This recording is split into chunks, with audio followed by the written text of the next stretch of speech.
intéressante. La mienne serait très à l'unisson avec ce qu'on a discuté pendant toute la journée aujourd'hui. En réalité, nous essayons de répondre à la question de comment nos économies réagissent à la crise et pourquoi cette réaction. Moi, je voudrais me concentrer sur les questions de la politique macroéconomique parce que, à mon avis, l'analyse des indicateurs du développement industriel et de croissance de nos économies émergentes et développées, on comprend que la réaction de nos économies est liée à l'effet à long terme des développements macroéconomiques. Donc, si on s'adresse à la régulation macroéconomique, on voit qu'au début du siècle passé, l'approche à différentes crises, la Grande Dépression, etc. Donc, il y avait une politique contre-cyclique dont on a lu dans les manuels, dans les livres d'histoire. Donc, on essayait de stimuler l'économie et de la contenir au pic de sa croissance. En même temps, à la moitié du siècle et ces dernières années, l'économie mondiale a développé d'une façon très active et malgré des crises systémiques, malgré des crises, il n'y a pas eu de changement systémique dans l'économie mondiale. Euh, Comme résultat, la régulation macroéconomique euh, est allée au niveau de maintenance, de stabilité macroéconomique, ce qui a influé sur la politique monétaire. Et dans les économies émergentes, il y a cette politique de stabilité macro-financière. Non, je n'ai pas encore commencé à faire dérouler mes diapositives. Je voulais juste faire cette introduction pour expliquer pourquoi ce sujet a été très important pour moi. Alors, dans les économies émergentes ont copié cette politique des pays développés pour assurer une stabilité macroéconomique. À mon avis, en me tournant vers le passé, en essayant d'analyser les 30 dernières années de cette politique en Arménie, on comprend que cette politique est à la base du changement des taux de croissance économique parce que cette politique est très mauvaise, très nuisante à la croissance économique. Si on va parler des objectifs clés, l'objectif clé consiste à assurer le bien-être de la population. Donc ici, j'ai rassemblé les facteurs qui constituent des éléments de changement de taux de croissance économique. Euh, Bien sûr, il y en a beaucoup et il y en a beaucoup plus que se présenter ici, mais on a trois groupes de facteurs institutionnels, sociaux et économiques, donc de gauche à droite. Parmi les facteurs sociaux, c'est la pauvreté, le marché d'emploi. Parmi les facteurs économiques, on a l'environnement macroéconomique, la structure du PIB, l'activité du commerce extérieur, etc.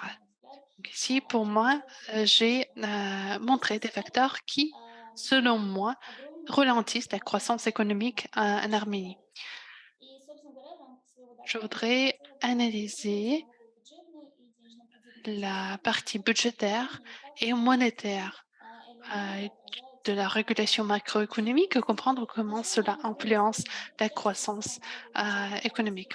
On va commencer par la politique fiscale et budgétaire. Elle est assez complexe parce que c'est une politique à long terme et c'est pour cela aussi qu'il n'est pas facile de faire une bonne estimation des résultats de cette politique. Si, bien sûr, on ne pourrait pas parler de tous les moyens d'influence par la politique fiscale et budgétaire dans une présentation, mais j'ai marqué quelques vecteurs. Euh, il y en a trois facteurs clés qui, selon moi, sont importants. Tout d'abord, c'est une charge fiscale sur l'économie qui est assez haute. Les changements, ça c'est le deuxième point, les changements dans la législation fiscale, ça touche en harmonie les entreprises et les ménages et c'est un obstacle très important selon moi de la croissance économique. Et finalement, la gestion fiscale qui n'est pas efficace et en cela, elle constitue un problème pour une croissance réelle de l'économie. Donc, il y a tous les impôts qui passent pas par les voies légales. Voilà, tout un tas des choses qui influencent la croissance économique. En même temps, sur toutes ces trois catégories, au long terme, la politique sert à ralentir la croissance économique. Et je peux le montrer aussi de façon graphique. Et si vous avez les revenus fiscaux de l'Arménie pendant les quelques années précédentes, donc ici, comme vous voyez, il n'y a pas beaucoup euh, de, de dynamique. Si nous comparons cet indicateur avec d'autres pays à revenus plus hauts, nous voyons qu'en Arménie, la charge fiscale est beaucoup plus haute, qui n'est pas très bien pour une économie émergente. En conséquent, euh, la politique est restrictive sur la croissance économique. Voilà pourquoi il faut attirer l'attention à cela. Euh, L'augmentation de la charge fiscale ne se passe pas euh, toute seule. Normalement, pendant cette période, il y a des déficits budgétaires et la charge augmentée permet de couvrir ces déficits. Et nous voyons ici cette contradiction euh, classique où on se rappelle que pendant une crise, il faut rendre plus souple les politiques de réglementation pour laisser à l'économie de se reprendre et se redresser. Voilà pourquoi, malgré la crise, nous voyons ces politiques très restrictives. Si nous regardons la structure des revenus fiscaux, euh, nous voyons tout d'abord que euh, c'est la taxe sur la valeur ajoutée qui est une taxe indirecte qui a beaucoup d'impact sur la consommation. Donc, c'est une sorte de restriction indirecte de la croissance économique. Et depuis 2013, nous voyons euh, mm, l'impôt sur le revenu qui est en orange s'accroître également. Il y a également des augmentations pour toutes les lignes des impôts. Ce serait pas si mal que ça si la relation de la charge fiscale au PIB était, était différente. Ici, ici, je comparais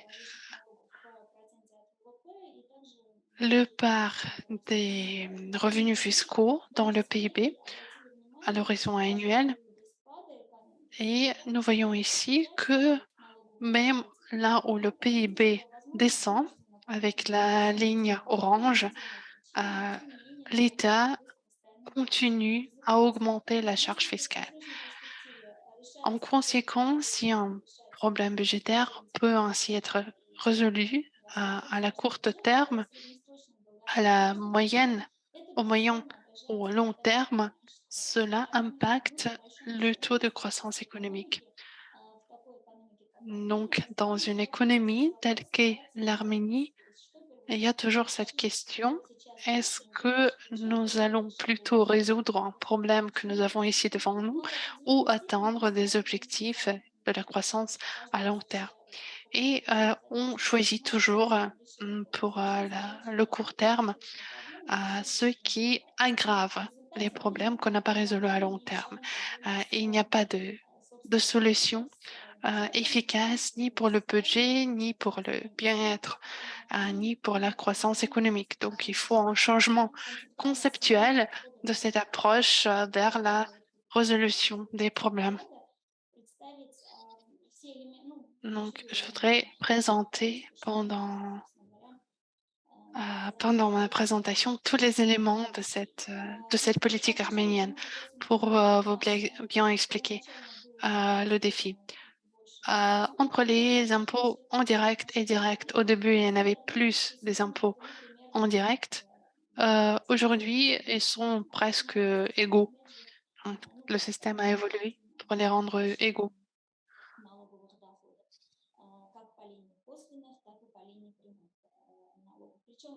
Ici, il est important de souligner, en revenant à ce diapositive, que après 2007-2008, après cette crise économique, beaucoup des économies sont restées dans un état de récession, y compris l'Arménie.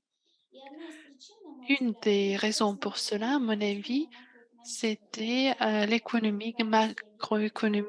politique macroéconomique non efficace, inefficace, qui a été la même pendant la période de la crise et après la fin de la crise, avec plus de restrictions sur l'économie. Cela a rendu la crise de 2014-2015 plus dure pour le pays. Cela a touché notre économie et nos échanges avec nos partenaires économiques extérieurs. En ce qui concerne la politique des dépenses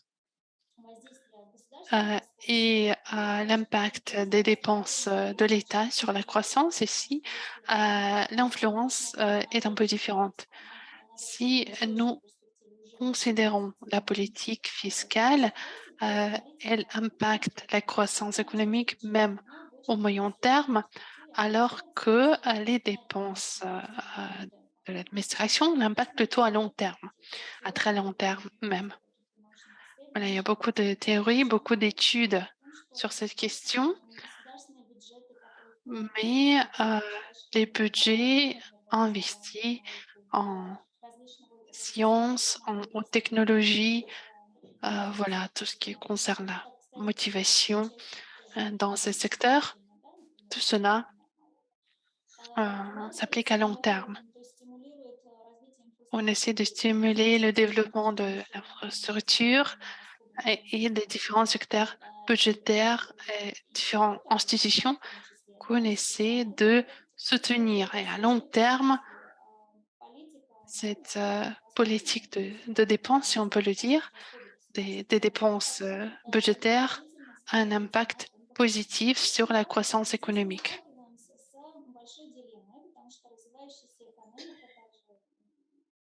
Et ici, c'est difficile de euh, voir la bonne décision parce que normalement, dans cette situation, on voit une déficit de réserves. Ici, j'ai listé en fait les points où on a la plupart des dépenses comme et normalement, on essaie de réduire nos dépenses pour la science et l'éducation, l'infrastructure et la santé. Mais en même temps, on voit que avec ces mesures, chaque année, on euh, réduit le potentiel de notre population à laquelle on s'appuie normalement.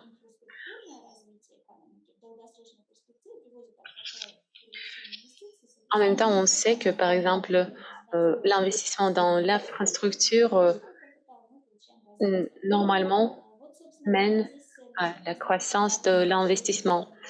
Et donc, voilà, c'est le dilemme qu'on rencontre et on voit que ici la structure de nos dépenses publiques. Donc, en vert, vous voyez les pensions et les autres soutiens offerts à la population. Mais puis, vous voyez cette structure des différentes dépenses publiques également. Donc, en marron, vous voyez la sécurité sociale, puis l'éducation, la culture, la santé, etc. Donc, vous voyez que en 2020-2021, les dépenses pour la défense, ce type de dépenses a augmenté. Puis, on a essayé de stimuler la consommation. On avait une augmentation des dépenses administratives. Comme ça aussi, on a indirectement stimulé la consommation. Mais si on voit à notre analyse, en pourcentage, vous voyez quelles étaient les proportions des dépenses dans les années différentes. Ici, l'image générale est assez triste parce que nous voyons que la plupart des réductions de dépenses a touché la santé, l'éducation et le maintien des relations économiques. Et cela est vraiment très clair dans cette analyse. Et ici, clairement, on voit la stagnation, la récession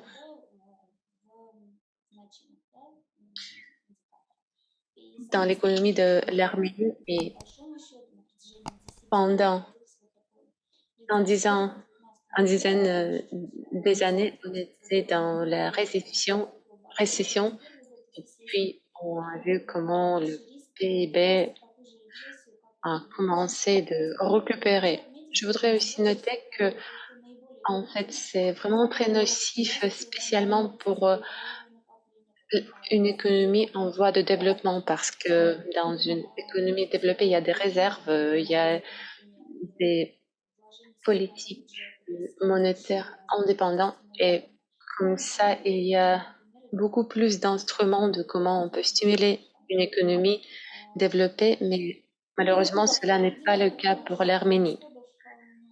La dynamique des dépenses budgétaires et aussi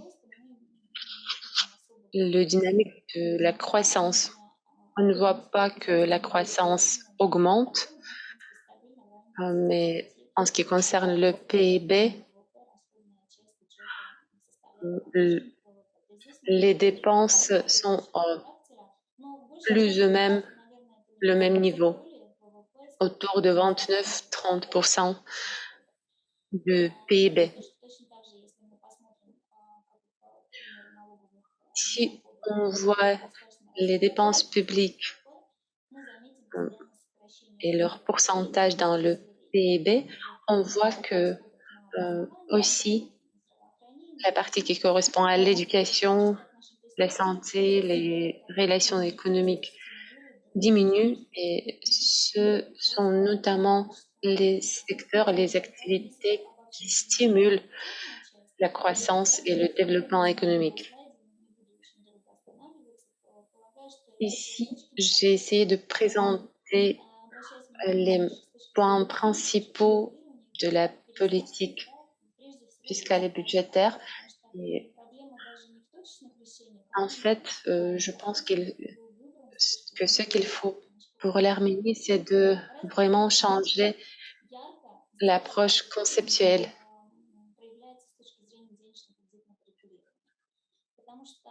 Il faut aussi voir et analyser la politique monétaire. Les pays qui ont des objectifs, certains objectifs par rapport à l'inflation, via leur constitution, ils déclarent leurs priorités pour le maintien de la stabilité macroéconomique. Donc, ils visent de maintenir l'économie et le niveau des prix, et par voie de cette stabilité, ils essayent de soutenir la croissance économique. En même temps, on sait que dans la politique monétaire, l'objectif pour l'inflation ne sont cet instrument n'est pas un instrument primaire, c'est plutôt un instrument secondaire.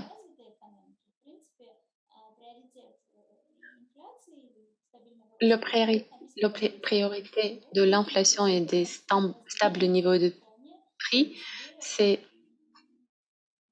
un marqueur, est un instrument de la politique monétaire restrictive. Donc, comme cela, on essaye de... Ariana, excuse-moi, vous avez que 5 minutes qui restent. Oui, je vais aller un peu plus vite et puis finir. Donc, si on parle des objectifs pour l'inflation, on voit que le niveau nominal est assez bas, puis la politique de taux est assez dure, et comme ça, tout cela résulte dans la croissance économique assez bas. Puis, je saute quelques slides. Voyons la politique par rapport à l'inflation en Arménie. La Banque centrale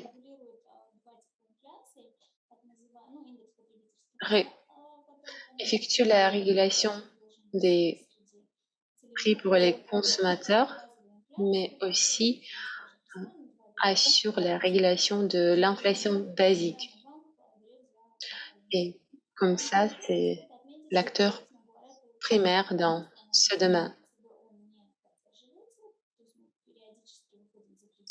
Parfois, on voit que le niveau de l'inflation ne suit pas les objectifs, et normalement, cela peut être expliqué par les circonstances et les crises. Mais en même temps, on contrôle les prix assez rigoureusement pour maintenir leur stabilité. Donc ici, vous voyez que pendant les périodes de crise, on identifie les objectifs pour l'inflation, et vous voyez que les courbes suivent l'un l'autre. Et ici, vous voyez clairement que, en fait, notre objectif primaire, c'est la stabilité, pas un certain niveau de prix. Puis l'offre de monnaie par rapport au PIB et la croissance réelle. Ici, il y a quelques points auxquels je voudrais attirer votre attention. Donc, ici, on ne voit pas de la croissance au niveau du volume des transactions en espèces. Ce volume diminue, mais en même temps, on voit que quand même ce type de transaction prend une partie assez importante. On voit aussi une croissance des investissements dans les différentes devises, et on voit que le volume des investissements augmente aussi.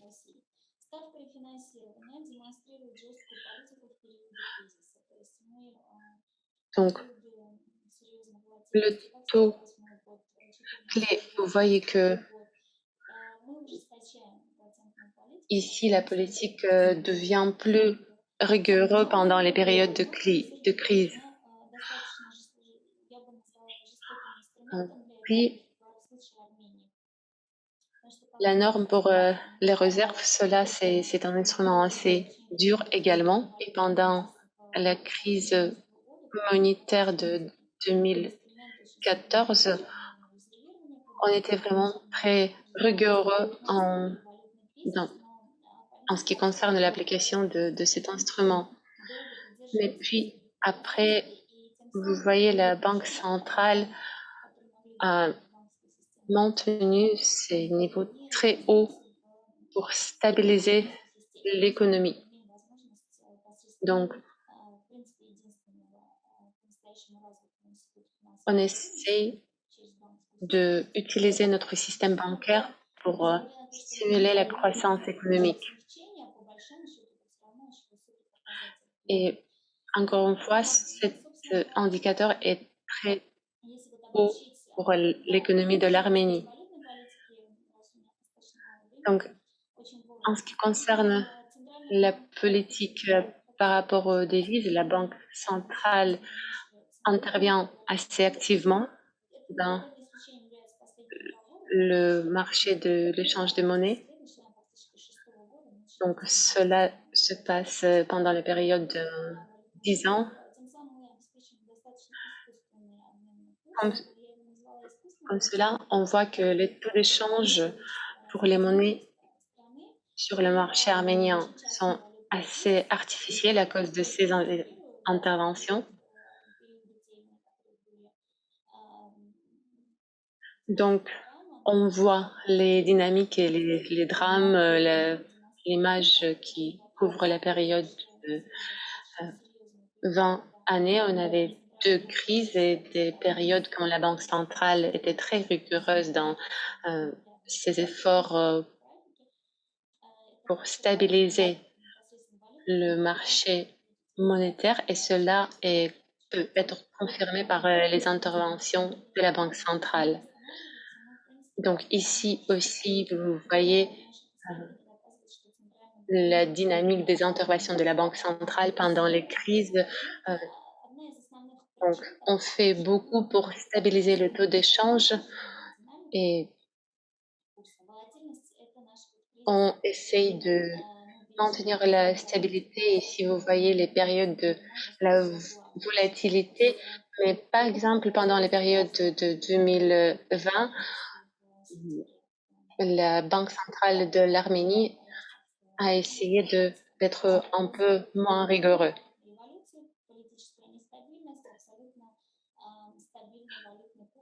Donc, même